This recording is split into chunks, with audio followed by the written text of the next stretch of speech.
Hello and welcome to Candid, where we never settle for less than the truth. I'm your host, Dr. Jonathan Youssef. Each week we'll tackle tough issues, answer your hard questions, and take a candid look at the Christian faith. Today we're honored to have Dr. Sean McDowell with us. Sean is an influential voice in Christian apologetics, a Biola University professor, and an author passionate about equipping the next generation to defend their faith. Sean is also the co-host of Think Biblically podcast, one of the most popular faith and culture engagement podcasts.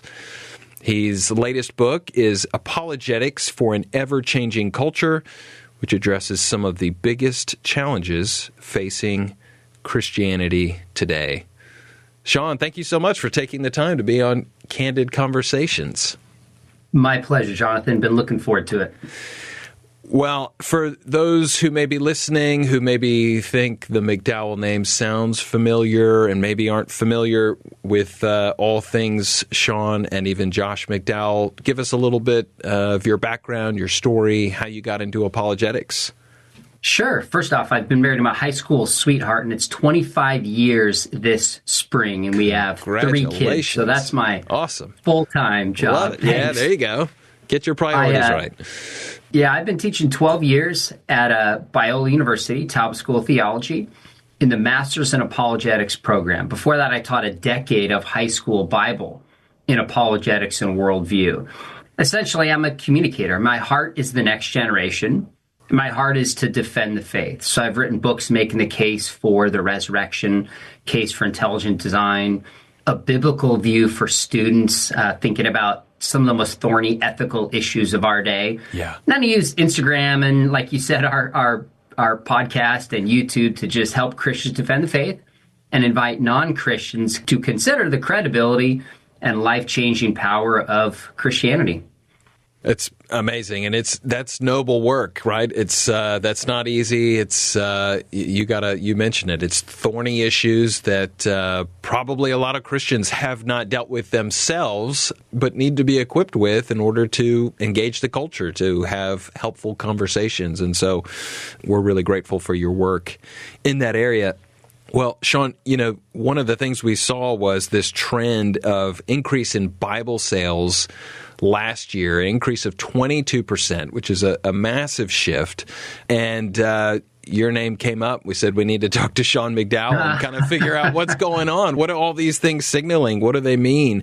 And so I guess our questions are sort of, what do you think is driving a renewed interest in Scripture? And I guess a kind of another leading question might be, do you know who's behind the purchasing of Bibles? Is it young people? Is it older people? Is it kind of spread across different generations?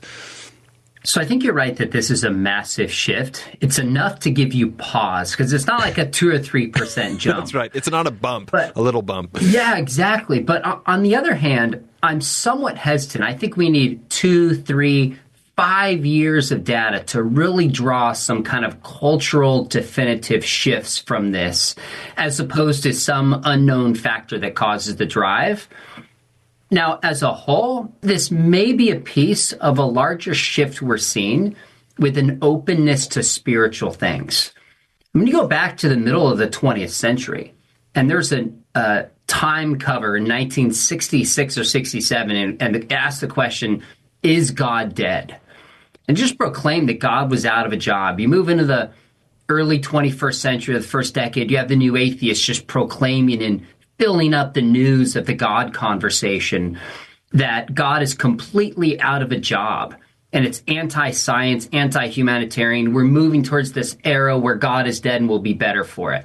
You also had the rise of the nones, N-O-N-E-S, of less people defining themselves. And it would seem like there's this trajectory where we're headed maybe towards Europe getting more and more secular. But this study pops up and gives us pause. And actually, I just saw in the New York Times that there was an article about the decline in Christianity has slowed. And they talked about, interestingly enough, going back to 2019, how those who define themselves as nuns has either stopped or radically slowed down what it was in the past. And they pointed out in this article that it's not just, typically women are far more religious than men. And in this case, you don't have that split. It's actually men and women, boys and girls in terms of younger adults, that are showing kind of less bleeding of the Christian faith, so to speak. So to me, this Bible sales is one kind of bump that gives me pause and just says maybe this shift towards secularism is slowing down. I don't know that there's evidence that it's reversing, although in places like the UK, we are seeing more young people going back to church than previous generations. So I guess to answer your question, it's enough to give me pause. It's enough to make me stop and go, something's going on here. I want to know more and see where the data leads in the next 2, 3 to 5 years.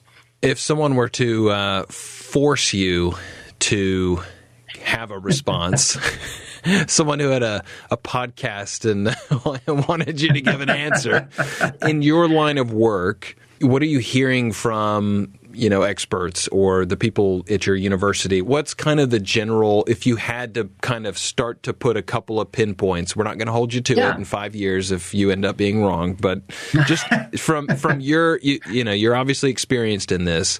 Is it cultural shifts? Is it a hunger for the word? If you had to kind of pinpoint a couple of theories.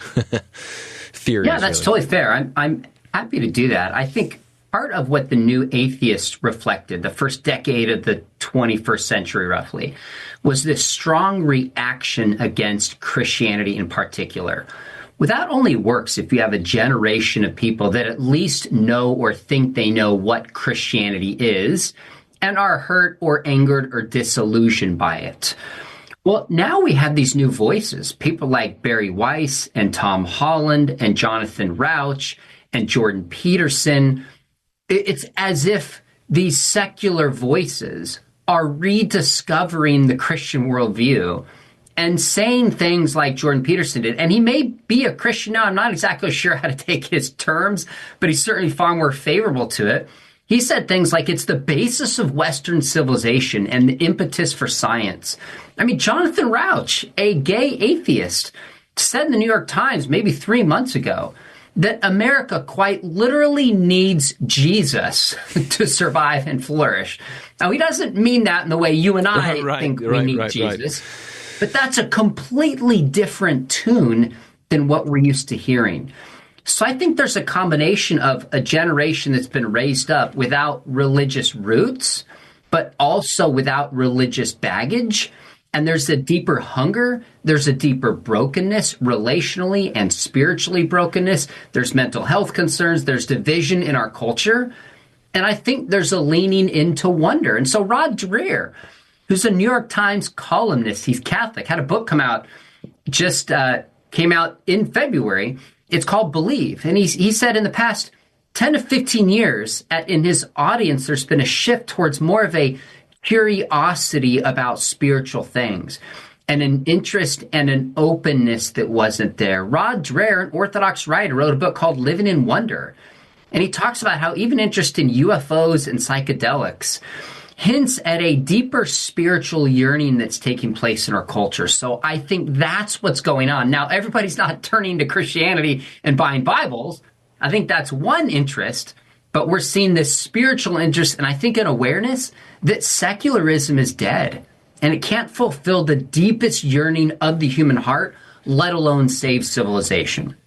Yeah, that's interesting. We've had Michael Horton on who's written Spiritual But Not Religious, and thinking through, it is interesting. It does seem like maybe this is and this is kind of probably where we'll go with our conversation, but there's this fascination, intrigue, interest in the spiritual world. And so it could kind of explain, let's try some different things. And so there's probably going to be a little bit of, there's a bump and increase in Bible sales. And some people are going to, come to that and say, oh, I found my answer. This is my new thing. Some people might say, not sure if that's my thing. But I guess here's where I'm curious for the believer who's listening to this. How do you use that to your advantage in terms of you're coming at this as an apologist, which is interesting because an apologist is about the argument, making a defense. We're almost like the tables have turned. You're not necessarily having to make a defense. You're actually making a presentation for someone who's already high interest in what you have to say. So now what you say. This is really interesting because what you have to say has a lot of, we believe in the sovereignty of God, of course, but he uses his people. And if his ambassadors are going out and they're ill-equipped and they don't know how to articulate actually what the gospel is, and they don't know how to say these sorts of things and have answers to some of their questions, that'll be a tremendous disservice to what could potentially be a great shift in kind of Western society. So from your perspective, how do you kind of help fill in some of those gaps? Something I've been thinking about a lot and have tried to pivot and realize that I think I have a ways to go is there's still a tendency, I think, among apologists and voices in the church to speak as if we're addressing the new atheists still when that movement died a decade ago. I don't think they represent most atheists. I don't think most people are angry at the church, trying to take down Christianity, writing books how God isn't great and it's a delusion. I think most people have issues with the church. Should they be Christians? Fine. I think most people are more just curious, though. And so if our posture would shift a little bit and just be like, let's have a conversation. Let me ask you some questions. Then I think we could make a lot more headway and be heard more than the kind of culture war dialogue that so characterized our response to the new atheist. Now, with that said, is there a time and place to call out certain nonsense prophetically? Of course there is. Of course. But for most people, I think this indicates there's a spiritual openness, there's a curiosity. And if we just do what Jesus did, which is asking questions, the Gospels and Acts, we have recorded 340 questions that Jesus asked. In Paul's letters, 262 questions. So what if we as Christians got better at just making arguments and just listening to people and inviting conversation and then sharing who Jesus is, how he's changed our lives, what the gospel is? I think we get a greater reception and interest than we even can imagine.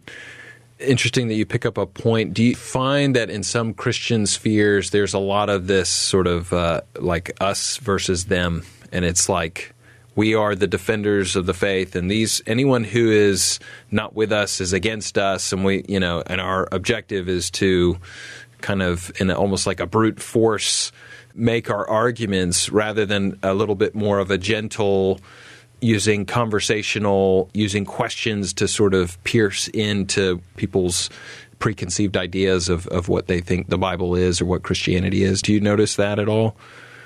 Sure. I think that can be true politically. I think that can be true theologically on positions that people hold. I think that can be true on social issues that people hold. That can be true within the apologetics community. I mean, we're wired to defend the faith and argue for certain things. So it's easy to fall into that trap. I don't think there's anything wrong insofar as it goes in talking about issues like life and defending the most vulnerable amongst us when science and scripture is clear. I mean, pro-life is pro-Christian, hands down.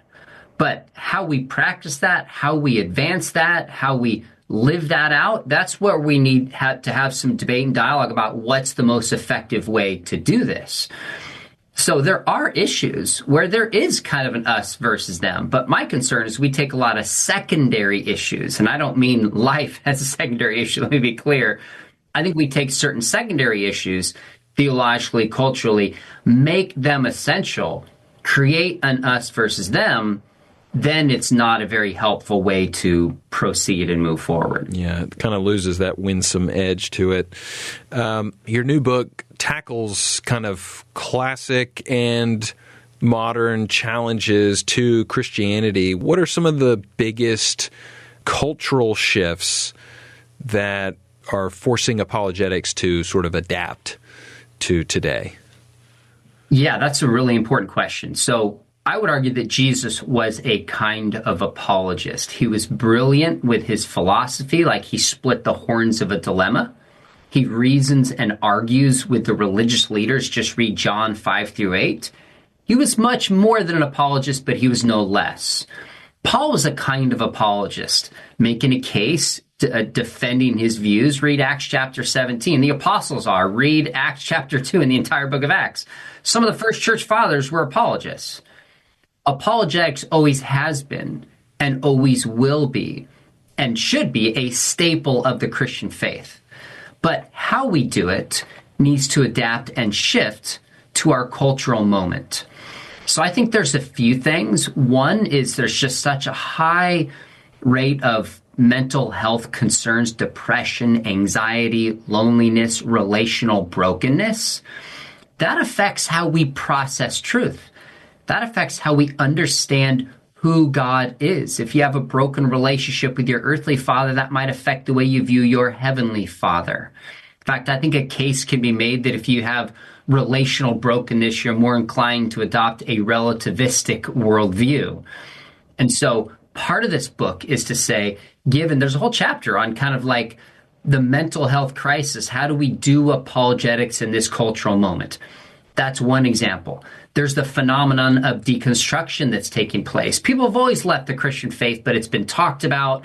There are TikTok accounts. There are people pushing deconstruction. How do we do apologetics in this cultural moment? Of course, the elephant in the room is online. Alan Parr, a friend of mine with a big YouTube channel, wonderful online apologist, talks about what are just strategies for doing apologetics online. There's some issues that have shifted. So I've talked about the new atheists. The church has spent, at least apologists have spent a ton of time responding to the new atheists. When atheists and agnostics at most together are maybe 10, 12% of the population, but a high percentage of Americans and beyond believe in reincarnation and tarot cards and astrology and New Age. We've got to engage New Age ideas even more than we did in the past. That's kind of a new issue that's arisen. So those are just a few of the shifts. There's a lot more than that I think is taking place. But essentially, I'm saying defending the faith is something we're all called to do. But there's new issues we need to be aware of and new strategies and challenges to do this effectively for individuals and for the church. Yeah. Your book has contributions from like 23 different Christian thinkers. Was there any kind of insight from one of the authors that sort of came as a surprise to you, or was it more insightful than maybe you had thought? Or Oh, gosh, that's an interesting question. You know, one of my favorite ones, we added some interviews. Somebody have told me it's a favorite part of the book. There's 2-page interviews, and I interviewed Hilary Ferrer from Mama Bear Apologetics. We've had her on, yeah. Oh, you have? Good. Yeah. She's fantastic. Well, I asked her why there's like this movement of women in apologetics, and she said, women tend to respond to different issues than men do. Women are motivated when they feel like it's affecting their kids and affecting their family. And I thought, that feels so obvious. How did I miss that? But I'm like motivated by culture and ideas and the world that's changing. She's like, when it hits home, that's when women get engaged. So is there a way to frame it and approach it and equip women in the way they care about apologetics? Such a good, important insight. Yeah, for sure. No, I think that whole mama bear mentality is, it comes through clear from her perspective when you start thinking about it. Because you're right, it's not this foreign outside thing that's way out there distant from me. It's at our doorstep mentality. And so you're right, women tend to kind of step up to the plate when it comes close to the home front.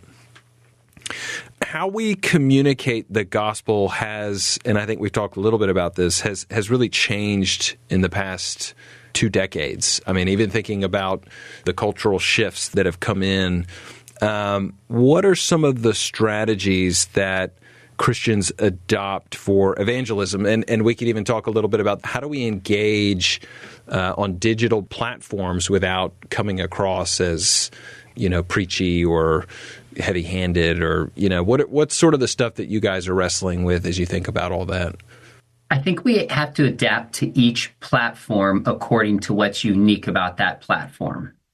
And so Twitter/X is going to be a little different than Instagram and TikTok, which might be different than Rumble and, say, YouTube.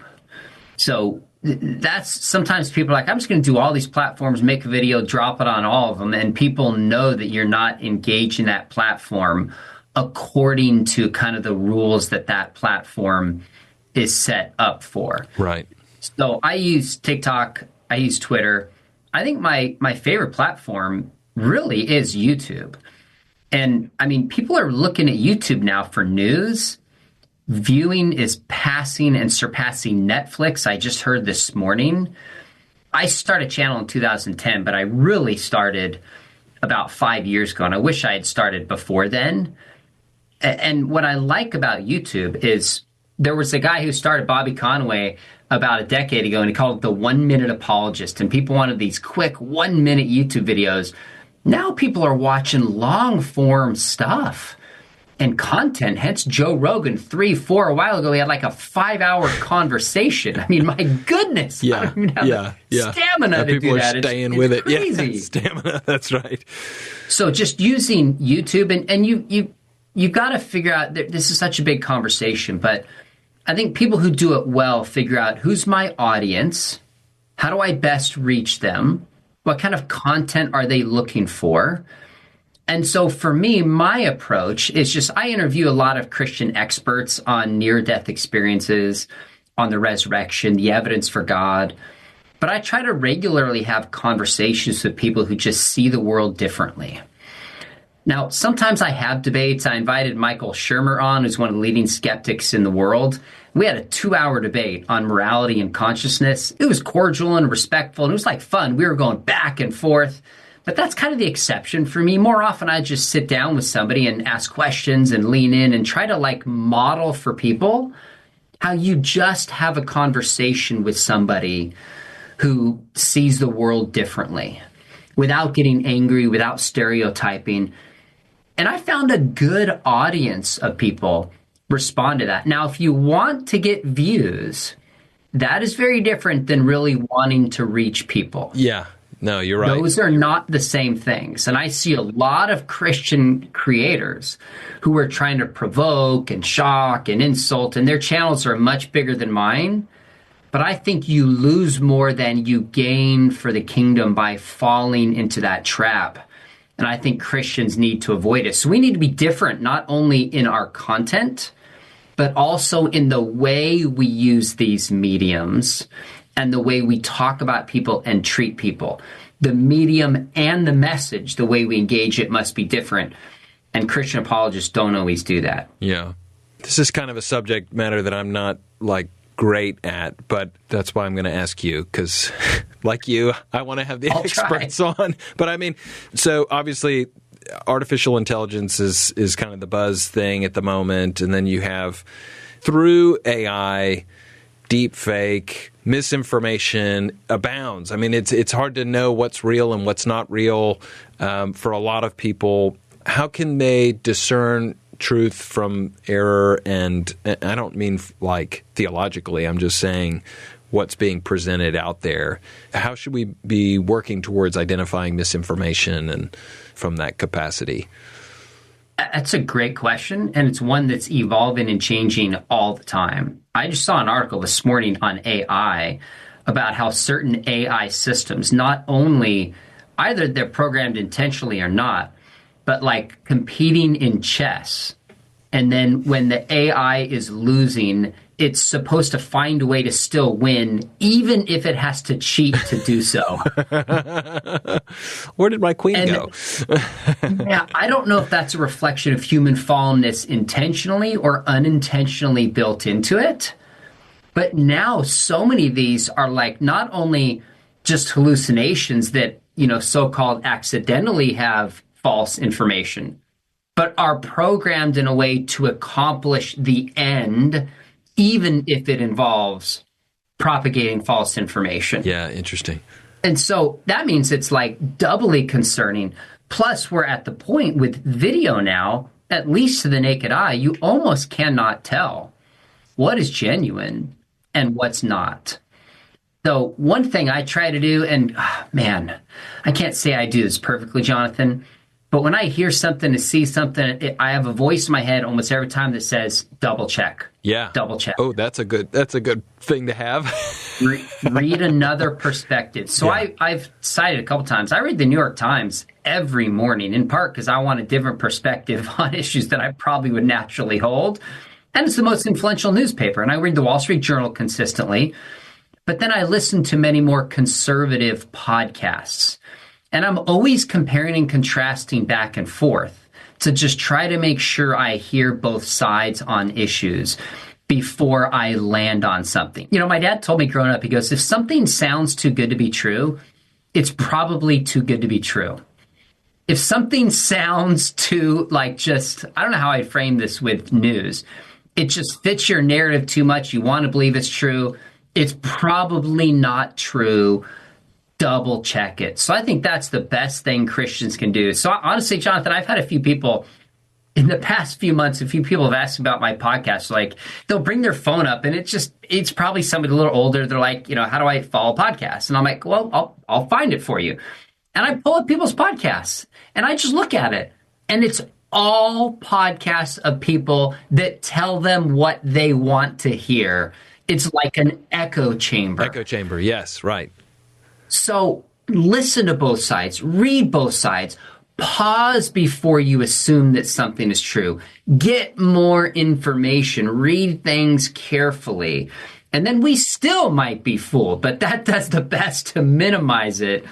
The Bible says, there's a proverb that says the first to speak in court sounds right until the cross-examination begins. So cross-examine even our own ideas and beliefs. You wonder, just with the increase of the deconstruction movement, how many people were doing that. They were doing an echo chamber of things and not seeing the full picture, not asking questions of what they believed or what they were being told. And so then they kind of fell down a path. And that could be for a spurious faith. That could be for deconstruction. And I think what you present is right on. Do the investigation. I have a friend that says, all truth is Christ's truth, so there's really nothing for us to be afraid of. So don't think, if I go to that website, if I go to that news source, they're going to brainwash me and I'm going to walk away, a completely different person. Just slow it down. This isn't craziness. Let's look at things from the different perspectives and come to a more helpful conclusion, which I think this is great advice. As we wrap up the first part of our conversation with Dr. Sean McDowell, we've explored some fascinating insights about the significant increase in Bible sales and what this might indicate about our cultural moment. Next time, we'll continue our conversation with Sean and explore how Christians should respond to this changing landscape. How should believers engage if people are more open to spiritual things? We'll discuss the evolution of apologetics, practical digital evangelism strategies, and how to equip yourself to navigate challenging conversations with grace and wisdom. Join us for part 2 of our conversation with Dr. Sean McDowell on Candid Conversations. Until then, thank you for listening to Candid Conversations. If you found this conversation helpful, please share it with someone who might benefit. Subscribe so you never miss an episode, and leave a review so others can find us. We'll see you next time.